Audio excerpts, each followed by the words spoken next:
All right, I appreciate everyone coming to follow Bowling Green football. Super excited to go to our third straight bowl game. And I said to our team the challenge will be for us to find a way to get our eighth win and get a bowl win. And we've been close in the last two, and we would like to send these seniors off the right way. I'm super proud of the guys that I've been part of this program for 4, 5, and 6 years. They were a part of the dark era, as I would say, and they really have made this place a competitive, hardworking, do-right program. And it's all about the people. We've recruited really good players, really good people. Still, the Miami of Ohio game out back still is in my mind. I'm going to get rid of it here soon. But and the reason for that is just I wanted that so bad for the guys that have been a part of this and have an opportunity to play for the championship. But like I said after the game, they did. There's some guys in this program that did some remarkable things for this place. We're healthy. We've got good people. And we're super competitive, and we've got a chance to keep moving the needle of the program. We just got to keep recruiting, keep doing things the right way. We've got a great staff here, keep them intact, and then find a way to keep pushing in the most chaotic time probably in football history. And I think this year in particular will be the most overall and the most crazy thing that we're going to ever see in college ball in terms of all the revenue sharing, the scholarship changes going from 85 to 105. So there's going to be some challenging times, but when there's challenging times, smart people find creative ways to make things better in chaos, and that's what we got to do. What will it be like going up against Butch Jones? Obviously, you guys spent some time together. I think Derek was at Central at that time too. Just what's that going to be like seeing him again? I love Butch. Butch and I go back a long way before Central Michigan. When I was a graduate assistant, student assistant, I knew Butch, and he's done a really great job. He's had a great career, coached at some really great places, won championships. He's got a really good formula. They play really good team football. He gets it. He understands how important special teams are. Offensive guy, but understands how critical defensive football is. And when you look at this whole thing, everyone likes to score points. Everyone wants to do this, but the 4 best teams in the Mid-American Conference all played great defense this year. Really good defense. And when you're an offensive guy, when you're playing those great defenses and you're a part of those you got to find a way to make 3 or 4 plays in the game. And that was unfortunate why we didn't give ourselves a chance. We only made 1 out of the 4. So it was a good lesson, but, defense wins, plain and simple.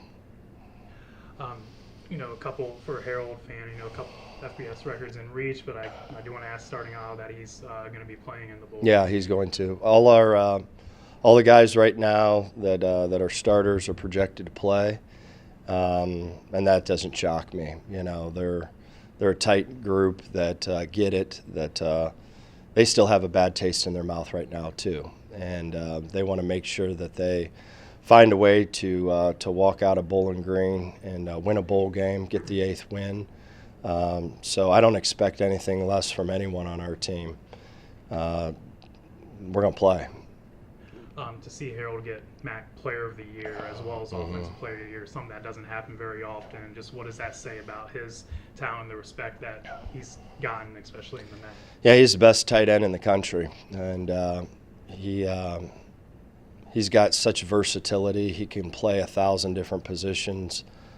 His ability to catch, ability to carry the football after the catch is remarkable. And, all the NFL teams are looking for versatile guys like him. And he'll probably gain 10, 15 pounds, and he'll be one of those great hybrids that play a long time. So he's smart. He gets it. We put him in 1,000 different positions. If he can handle this, The transition will be very similar to whenever he goes to the NFL. He's been asked to do a ton here. He's been asked to play 1,000 positions. He's been asked to do a ton of different job descriptions, and that's what they do in the National Football League with that type of player. So he'll be accustomed to it. Obviously, he's got a lot to learn, and he's got some important things that he's got to get done these next couple months.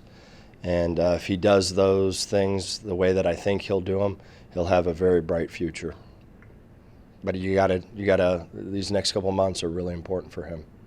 Is the advice to him then, Coach? What I'm hearing is any reason for him to stay?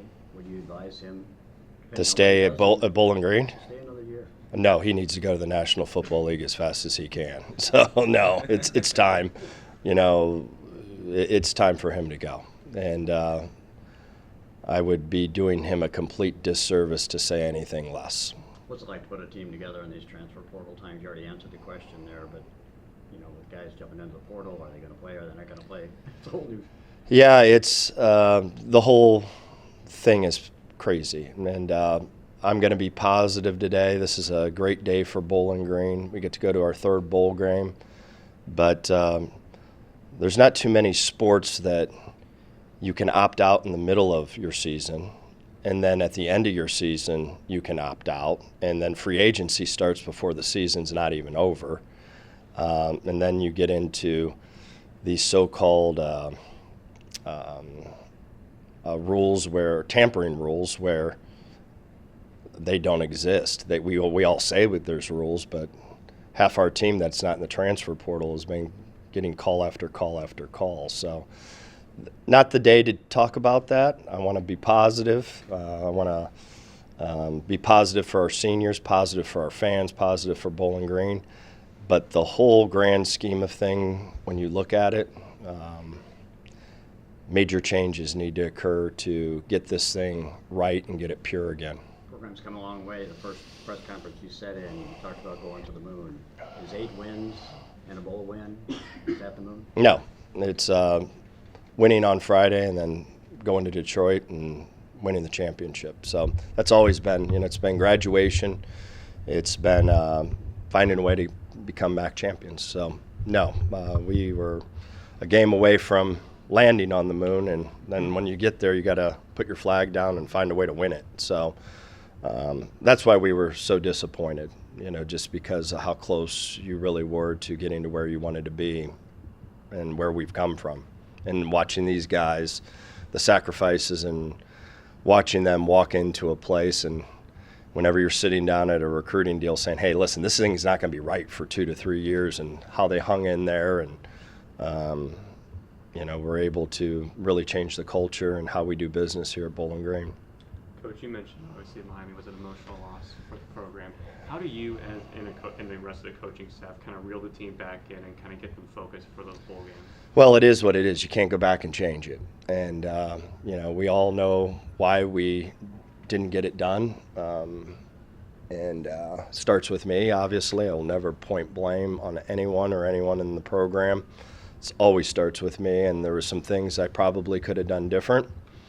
And but unfortunately, it is what it is. You got to move. And in this business, if you don't move, you won't last long. And so we're moving, and it's all about now finding a way. The message being quite clear. This is a really important game for our seniors and for the guys that have busted their tail these last 4 to 5 to 6 years to put us in position to play the game like we did against Miami, to be able to go to bowl games, to be able to represent our university and the community the way that we want to represent it. And we've done a good job with that and need to continue to do a great job with that. So to answer your question, it's all about moving forward. It's all about refocusing and finding a way to get to where we want to be. Scott, the MAC is a great league. I kind of wanted to ask you about the big picture. You're seeing the UMass coming in, you've seen the numbers they're throwing around with what they're committing to the staff and NIL. Ohio loses its coach to Charlotte. You have coaches being rumored for offensive coordinator jobs elsewhere. Is this kind of a wake-up call for the MAC? Like, I know investment isn't everything, but is this a wake-up call that if you want to play big boy football, like, there's some steps that need to be taken? Yeah, I think you're always trying to adapt and adjust and become better. And when you really look at the history of this league, I think we've done a great job with that. And I think our commissioner is a person that's innovative, always looking to improve. I know our athletic director is also. We're going to constantly trying to move the needle and always try to put our kids in position to be able to be the most competitive they possibly can be. I just think this transition about what we're about ready to see is going to take some time. I don't even think the people that are at the so-called upper echelon of Division I don't think they truly know what this is going to look like. I think this is going to take some time, and I think we're going to be in an airplane at 35,000 feet trying to figure out how to build part of the engine. And to be quite honest, I really believe that that's what this is going to look like for a little bit. But, whenever you're in situations like this, there's always ways to think outside the box and to really move your program in a positive light and maybe get an advantage of thinking differently. So that's what we're going to do. And we've got a great AD and a great president that thinks that way. I know I do. And I know that there's a lot of really good presidents in this league, really good athletic directors, really smart coaches that are innovative. And, this conference, we put ourselves in position to beat Power 5 schools, and it's not because we have the same. It's because we're innovative and we think differently. After how the past 2 seasons ended, how meaningful would it be to win a bowl game with this group of Yeah, just like I said, this is all about them now. And, I'm very passionate to make sure that we give ourselves every opportunity and every chance to play our very best and find a way to get our 8th win. Big game tonight in Chicago. Not to change the subject a little bit, shout out to Danielle and the volleyball program. Oh gosh, yes. I've been in on my own. I feel like I'm on Mars right now. Just between yeah, it's I don't even know what day it is, to be quite honest with you. Between the portal and recruiting and figuring out what you're going to do with the bowl game. She's in Final 8 tonight. I'm super excited for her. I love her program. She's done a great job. All our coaches here do a great job. I'm really fortunate to be around a bunch of really good people, and that's what makes this place special. Thoughts about heading down to Alabama for the Ventures Bowl? Yeah, it'll be a great experience. I've heard it's a great bowl game. Obviously, we have a big challenge with Arkansas State. They're a great team, but it'll just be great for everybody to go down, spend Christmas together again. At least this time we're doing it down south in the warm, so it'll be fun. We'll have a fun time. Hopefully get our 8th win. What's been kind of the mood and the mindset since that tough loss to Miami? Just how have you guys tried to regroup since that game? Yeah, I think we had like a week off after, get it off our mind. Definitely sucked, but like I said, we're trying to get our 8th win.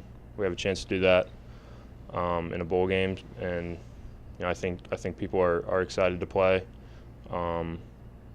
I know we have a ton of seniors, so we want to send the seniors off it the right way with a win. Yeah, how motivated is the group with a chance at a bowl win, which hasn't happened really too often at BGSU, and to get that 8th win, to see that continued improvement? Is that really like a big focus for you guys? Yeah, I think it is for sure. I know we haven't won a bowl game here in like 10 years, so that would be awesome to get, and then to get our 8th win, which I don't think Bowling Green has won 8 in the same amount of time, 10 years or so. So it would be great to have one of the best seasons in a while, in a decade, at Bowling Green. So I think a lot of guys are motivated, ready to go. A lot of moving parts with roster right now. You know that you've been through this before. What's preparation like when you're not really sure yet who's going to play and who's not? Yeah, it makes it hard, but you just roll with who you got. I think I played in the COVID season where guys were, I remember we went down to Mississippi State our last game, and we had 40 scholarship players, and we played. No, people didn't know that, but nobody cares. They just want to see you win. So it doesn't really matter who you have out there. Find a way to get it done. Harold was named the Max Player of the Year and Offensive Player of the Year, something that doesn't happen very often. Just kind of thoughts on that, but obviously a special season for him, but Yeah. to be rewarded in that regard. Yeah, that's awesome. I was really excited for him. He definitely deserved it. He's one of the best college football players in the country, and I'm hoping he wins the Mackey too, which I think he deserves as well. So he's got whole. I mean, he's unbelievable and had a great year and great dude. So he deserves every award he's getting. Not sure how much you guys have looked at Arkansas State. Similar record. Their defense has really struggled this year. Is that maybe an area you guys are looking to exploit? Obviously with the way your offense is capable of playing. Yeah, I think we haven't looked at Arkansas State really at all yet, but I've really said it the whole year. It doesn't. We could play Cleveland Browns. We could play Perrysburg High School. Like, it's all about us. If we do what we're supposed to do, we can move the ball and score against anyone.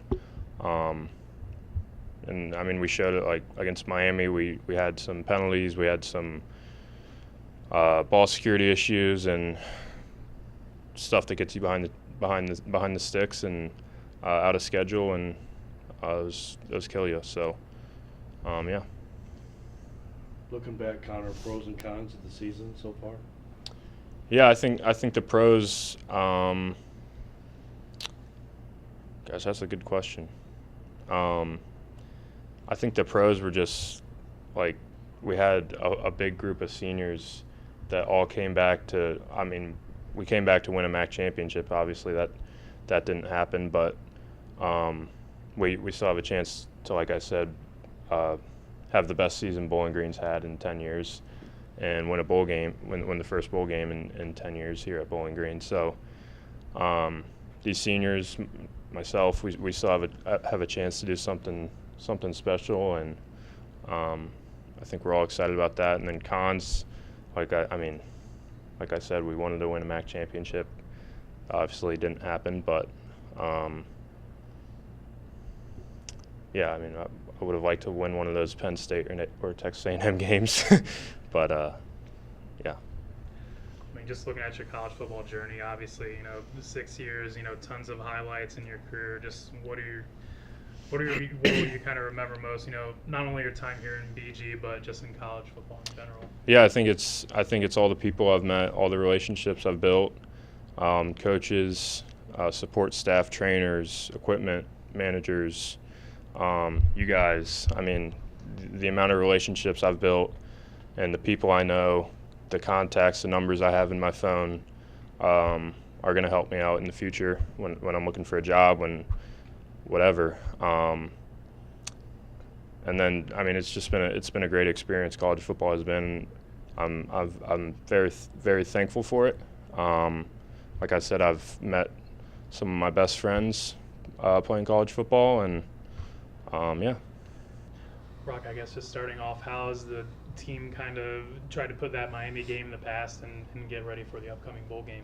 Yeah, I think it's already in the past. I mean, the championship games are over and left a sour taste for sure, but we're moving on, and we got new goals and just going to try and end it with a 8-win season and a bowl win. So. Right. How much motivation is there especially with the senior class and everything? There's so many of you. You guys came back. Tough to come up short without a MAC championship, but still a chance to do something special.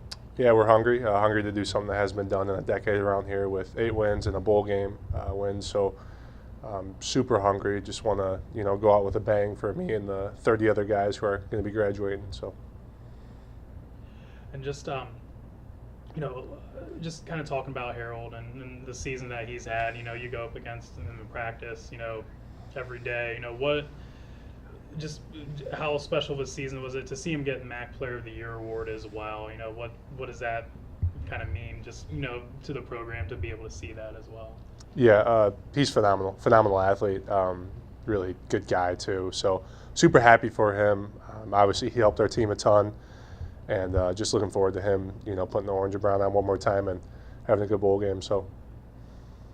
Then just what's I guess just the mindset heading into this game. Arkansas State obviously kind of similar to you guys. They've really rebuilt their program the last few years, 7-5 record as well. I guess just what's kind of the focus going forward when preparing for them. Yeah, we haven't talked about them a ton yet. It's still pretty new. We watched a little bit of film this morning on them, and we're excited to play them. Like you said, they're kind of in the same place that we are, and I think they're 7-5 as well. So super exciting. I know one thing I saw is they're a super high tempo team, which will be fun for us on defense. They're going to try and get us real tired. So looking forward to that. Is it going to be weird not going to Detroit for a bowl game this year? Yeah, I mean, kind of, right? We kind of got used to that was the trip for us. So, yeah, a little weird, but, definitely excited to head down to Mobile in a little warmer weather, too. So, can you talk about bowl week? You've done this before. Mm-hmm. How do you stay focused on the game? Because there's so many other things. It's a whole week, a lot of distractions as well. Yeah, I think you got to do a good job of going in and out of it, right? When you're at practice, being locked in, hey, it's a business trip, and then kind of turn it into afterwards when you're doing the activities and you got the free time to enjoying it, enjoying the time with your teammates. Some of them you're not really going to be able to see again for a while, or you don't know when you're going to see them. So it's a vacation and a work vacation at the same time. So that's kind of the way I look at it. Just go in there and get the work in, but have some fun too while we're at it. So the record, Brock, for most games played, what is that? Is that right? What does that mean to you? Yeah, would have never guessed it. Had a pretty crazy, up and down career here, and to be able to leave as the record holder for most games played is awesome. I think it's a testament to just perseverance and what that can do for you, and just keeping chugging and keep pushing forward no matter what's going on. So yeah, super exciting. What does this Proud of it. meant to you on campus and everything? Yeah, I mean, this is a second home to me now. I've been here so long. The relationships I built here between the coaching staff, the players, guys like Darren Anders who have come and gone, Austin Osborne, James Miller, like those are people I still talk to every day, and I don't plan on stopping talking to. So yeah, this place is a special place in my heart for sure. Definitely would have, as a Michigan guy, would have never seen myself coming out of high school, coming down to Ohio. So love it here. I love Bowling Green, and it's awesome. A lot of guys still on the team for the past 2 years playing in bowl games. How do you think that veteran leadership is going to help you guys go to the next one? Yeah, I think like I said, the ability to the older guys know what's going on, and they're going to be able to get the guys rallied for practice and understand that we're here to work, and then when it's time to have fun, we can all turn it off. And so the younger guys will be able to see kind of how we do it, and they'll get into the swing of things pretty quick while we're down there. How much time do you think you'll spend taking it all in down in Mobile? Yeah, not really something I've thought about. After the Miami game, I took a lot of time to reflect and kind of looked at, this was the last time I was going to be playing on that field at the Doit. And so it took some time then, and probably will try not to think about it too much because don't want to get too sad. Try and focus on just getting the win. But, after the game, it'll be sad for sure. And we'll, kind of embrace the guys who have been here the whole time, like A.V. Pat and Payshawn. We've been here 6 years. So, yeah, we'll take some time together, I'm sure. You mentioned how much Bowling Green means to you and all the memories that you made throughout your years. Is there a favorite moment or memory that you have that stands out? I mean, everyone always, whenever they say that, Minnesota in 2021 was super fun, and then Toledo the following year. Those are like probably a couple of my favorite games just because of how, such underdogs in the Minnesota game, and then the Toledo game, such a crazy back and forth game. So those are a couple of my favorite memories for sure. You were here part of the dark days. You've been around long enough to remember those dark days. Coach talks about it a lot as well. How much satisfaction do you take? Do you ever think back on how far this program's come in the last five years? Yeah, super proud of what we built and what Coach Leffer's instilled in all of us. It's definitely a changed place, and I think the foundation's there for, these young guys. Hopefully next year. I mean, I'll always be rooting for them to win championships and start putting, numbers up on our wall for championship years and bowl wins and stuff, because that's what this place is about. This is a winning place historically, and it's been like you said, in a little bit of a dark days, but I think we're over it. Super proud of what we built, super proud to be a part of it, And yeah, just happy for this place. Never had any doubt you could get to 3 straight bowls and this program could go back to where it was. Yeah, I mean, when you have a guy like Coach Leffer leading you and instilling the core values of our team, the grit, gratitude, selflessness, you know, things will fall into place as long as you got the right guys. So, no, I never really doubted it. Probably took a little longer than I think we thought, but that's the nature of things, right?